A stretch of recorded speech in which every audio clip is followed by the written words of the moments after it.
انت ما بتروح تصلي الجمعة انت ما بتروح تصلي الجمعة তুমি কি জুমার নামাজ আদায় করতে যাচ্ছ না? এক্ষেত্রে আমরা জুমার নামাজের পরিবর্তে জোহরের নামাজ, আসরের নামাজ, মাগরিবের নামাজ এই নামগুলো পরিবর্তন করেও বলতে পারি। যেমন انت ما بتروح تصلي الجمعة এর পরিবর্তে انت ما بتروح تصلي العصر انت ما بتروح تصلي المغرب এরকম।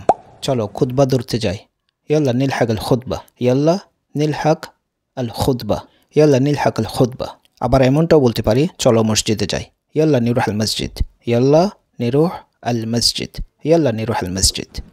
আসো আমরা তাড়াতাড়ি মসজিদে যাই। خلينا نروح المسجد بدري خلينا نروح المسجد بدري। অথবা এর পরিবর্তে আমরা এটাও বলতে পারি يلا تعال মানে আসো।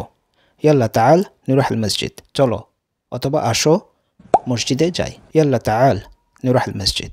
এবার আপনাদের জন্য একটা প্রশ্ন রেখে যাই। আপনি কি নামাজ আদায় করেছেন? অথবা আপনি কি জুমার নামাজ আদায় করেছেন? বাক্যটা তৈরি করার জন্য দুইটা শব্দার্থ বলে দিচ্ছি। নামাজ সলা, আদায় করেছি সল্লাইত।